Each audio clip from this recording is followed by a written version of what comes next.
Hello and welcome everyone to another Fantasy Premier League video.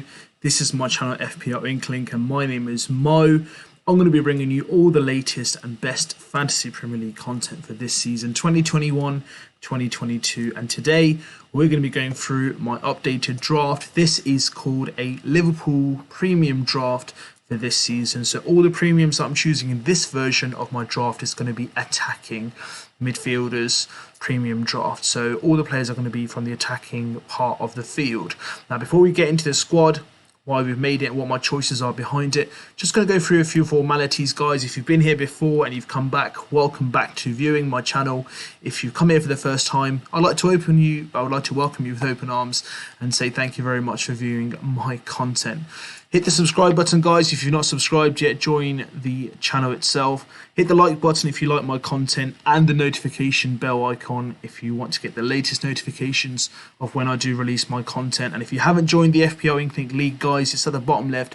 Join the league and let's have a great season this season. So let's not waste any further time and let's get stuck in, guys, with this premium Liverpool attacking draft. So in goal, as I always have done in my previous drafts, I'm still going to remain with Robert Sanchez, not Roberto. He's worth 4.5 mil with 27.3% of ownership with 101 points overall last season. He got 10 clean sheets, so he's going to be playing pretty much week in, week out. In terms of fixtures, some very friendly fixtures lined up. That's why he's pretty much the kind of like common goalkeeper that has been chosen by managers, and he's pretty popular in terms of choice. So Burnley away, Watford at home, followed by Everton, Brentford. He's also got Crystal Palace and Norwich in the first 8 game weeks, so that's why he's quite popular. He's made some really good saves last season as well, so remember, you get a bonus point for every 3 saves that a keeper makes. So we've got some really good games lined up for him, and I expect high returns from him as my 4.5. So last season I had Martinez in goal for 4.5 mil. By the end of the season, he was around 5.6 mil, and he ended with like 181 points for a goalkeeper, which was the highest. I'm a person who doesn't really believe in going for premium goalkeepers, which are worth 6 mil, but if that's the way you'd like to go invest the extra money in there, that is your choice. But for me, I'd rather invest it elsewhere in the squad, because I believe that, 4.5 mil keepers work out better in the long run.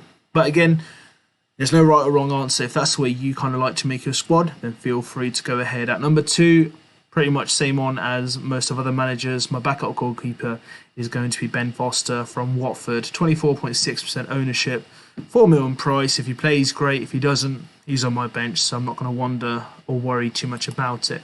Now in this draft, I've gone 3-4-3, and all my main premiums have come in the midfield for Liverpool. So I'll start to pretty much the conventional favourite back 3, which is Aaron Cresswell. Number 1, 5.5 mil in price. Sorry for that. 20.2% in manager ownership, 153 points last season. So barring Trent and Robertson from Liverpool, he was the 3rd highest scoring defender in the game. Pretty much nailed on to play week in, week out. Will he be moving away from the left back position to kind of like the central left side of the centre back position this season for West Ham? I'm not too sure. 11 assists, which is really, really high. I think it's the highest number of assists by a defender last season.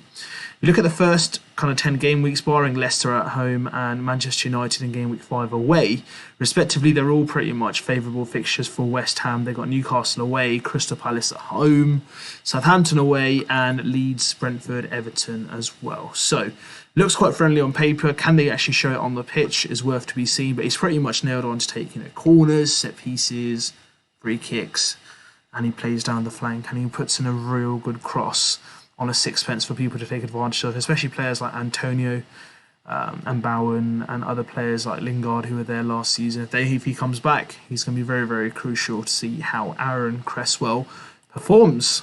And then next I've chosen, for similar reasons pretty much as Aaron Cresswell, is Lucas Digne. He got 9 assists last season, 120 points, pretty much played every minute for Everton unless he was suspended for a few games for a red card, and he was injured for a little bit of the season as well. Owned by 23.3% of managers, 5.5 mil in price and 120 points last season. Now for me, Everton have one of the best easy kind of fixture run.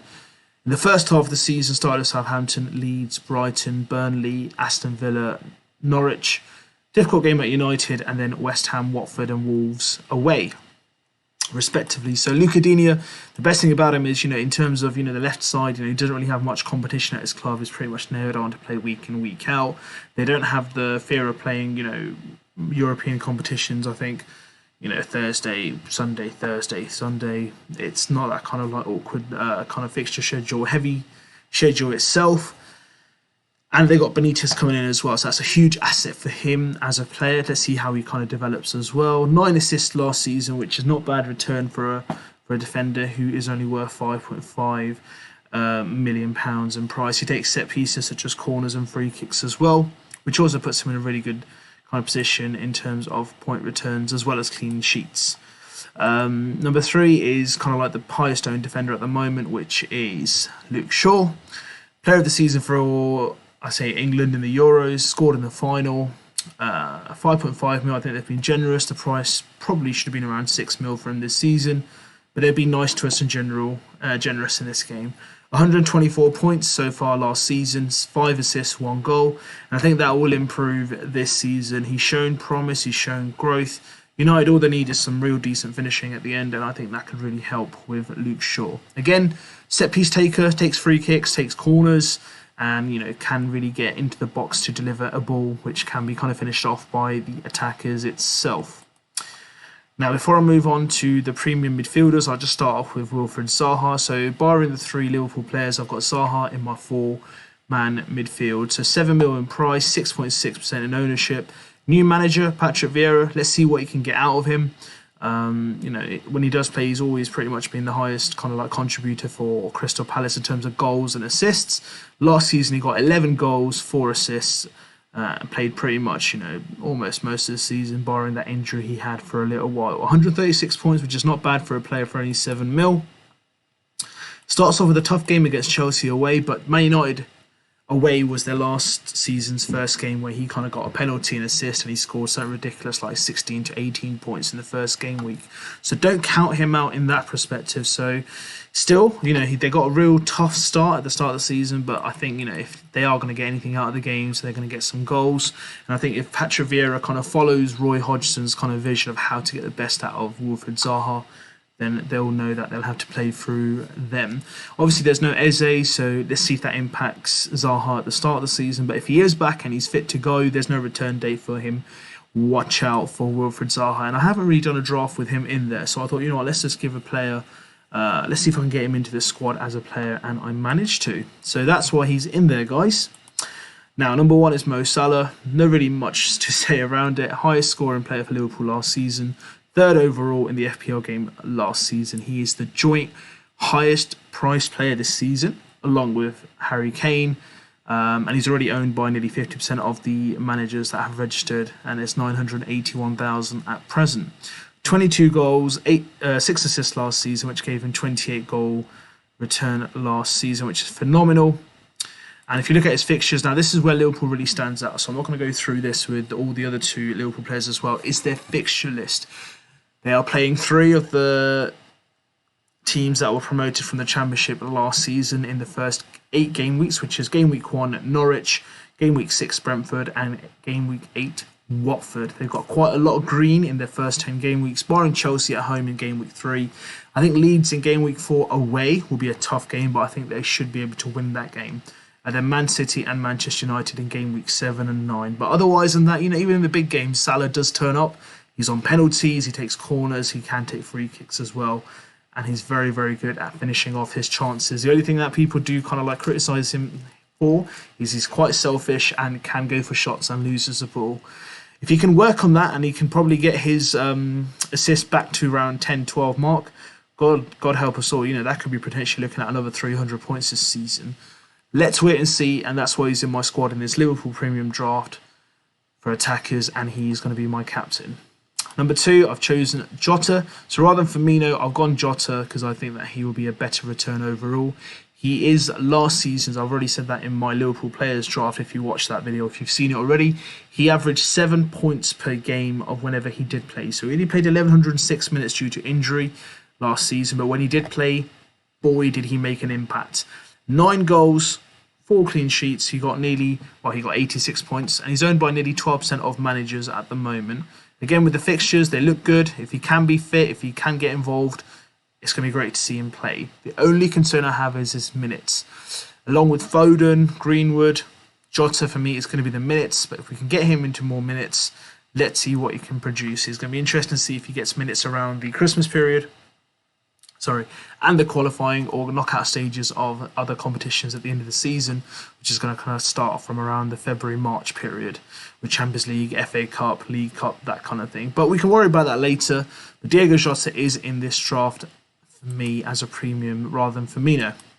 Number 3 I've taken is Mane, owned by only 3% of managers. Again, last season wasn't his best season of all seasons compared to, seasons before for Liverpool. So people like, even Trent and Robertson suffered, and Alisson to some extent as well. But he's owned by 3% of managers, 176 points last season, 11 goals and 11 assists. Now, I have a theory of why I've chosen him. So some managers may think the following. So Bruno and Kevin De Bruyne and Sadio Mane are priced at 12 mil at the moment in the game. So at the moment, let's say if till game week 10, potentially they keep Sadio Mane in the squad. After that, potentially we can kind of see what kind of form each player is in. Sadio Mane might be kept in, but if he's not performing to the level you think, you've got alternative options. You could either go to Bruno, Kevin De Bruyne. If you want to go a bit less, Sterling, about 11.5 mil, even less than that. You have other options from other teams such as Son for 10.5. But again, that's a theory that some managers may follow. And that's something that I might be exploring. I'm actually looking at maybe a squad without Bruno for me is tough. So I might look at Salah plus Bruno, and then obviously Robertson or Trent, whoever I can fit in. It is a lot of money to invest in, but I can understand people's understanding and theories around how they can bring in Mane for the first third of the season and then kind of take him out and bring in alternative Bruno, KDB, Sterling, Son, these kind of Rashford alternatives if they wish to. So that's why I've chosen in my 3 premium Liverpool draft, Salah, Jota, Mane. So these are my premium players for Liverpool. Up front, I've got Kelechi Iheanacho in this draft.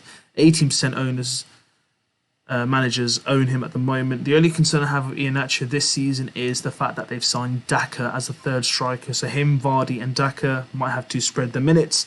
They've also got Europe, so let's see how they kind of play that Thursday, Sunday kind of fixture list itself. But last season, he only played 1,452 minutes, 12 goals, 2 assists. But when he did come on, boy, he made a difference. So his, I think his points per game was something like 6.83 points per game, which I did in my Leicester players review video. So he is going big when he does play. Will he get that same chance? Will he be in that same form? It'll be worth seeing. But he's in this draft, and that's why I've included him, because of last season I was indeed very impressed with what I did see of him when he did play. In this draft, I managed to get in Patrick Bamford, 8 mil rather than Calvert-Lewin. I've gone Bamford in this one. 17% of managers own him. He's on penalty, so he's pretty much nailed on to take them when he's on the pitch. Last season, 194 points return, which is extremely decent for a striker who's just come up from the Championship. 17 goals, 11 assists. Now, what makes him so much more attractive for me is the fact that his assists were there as well. So he's not all glory or not all kind of selfishness. He does set up his team as well. Now, they start off difficult. Manchester United and Everton, followed by Burnley and then Liverpool at home. But then if you look at that sea of green that come in, they've got Newcastle, West Ham, Watford, Southampton, Wolves and Norwich. So let's see how he fares up. But for me, why not start off with him? He can bag in goals and he has shown his potential under Bielsa. And I don't think Leeds will change much this season. That's why I brought him into this draft rather than Dominic Calvert-Lewin, even though he's got more friendlier fixtures. But you can swap him over for DCL if you want. But I thought, let's just bring in Bamford into this draft, because pretty much every other draft I've put in Dominic Calvert-Lewin. I thought, for the similar price, let's get him into it as well. And last but not least, my third striker is going to be Mikel Antonio. 11.4% ownership, 7.5 million price. Now, the only thing with him is he is injury prone, so I've got to watch out and pray he doesn't get injured because he is quite fragile. 118 points in total last season, 10 goals and 5 assists. Let's see what he can do, but in terms of fixtures-wise, we've gone through it with Cressar as well. Barring Leicester, Manchester United, I don't really see much concerns in the first 8 game weeks. He's a goal scorer. He's there or thereabouts. He can take penalties. Some free kicks he's taken, which have been pretty decent, but there's Cresswell there to take those, so I don't think there's really much to worry about in that sense. On the bench, you can see I've got Lamptey, Mancuda, and Bissouma. So 2 of the 3 players I think will come on if any of them don't play. So this is my draft for Liverpool's premium player draft. So I've been getting messages around certain drafts that people wanted me to make. So I've already done a few drafts around my personal drafts. I've done like a Manchester United premium draft. This is my Liverpool premium draft. I will be doing some more drafts which I have been requested by you guys yourself. So thank you for viewing, guys. What are your thoughts? Are these the best 3 premiums I've taken in terms of the attacking sense for Liverpool? So this is not going to include Trent or Robertson because that's the defensive one. I will do a defensive updated draft for Liverpool as well. So this is just from the attacking perspective, guys. I have missed out Firmino.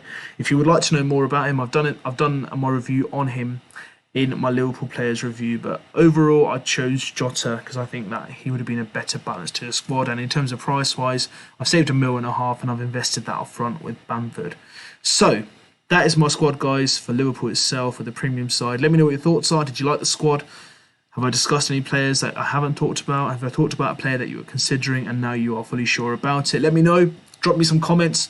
Join the league, guys. Contact me on my social media. If you haven't subscribed to my channel yet, this is your chance to hit that subscribe button and be part of the FPL Inklink family. Hit that like button if you like this content. And if you want to get the latest notifications for the release of my content, then all you need to do is hit that lovely bell icon and you'll be notified of my content release. It's been an absolute pleasure.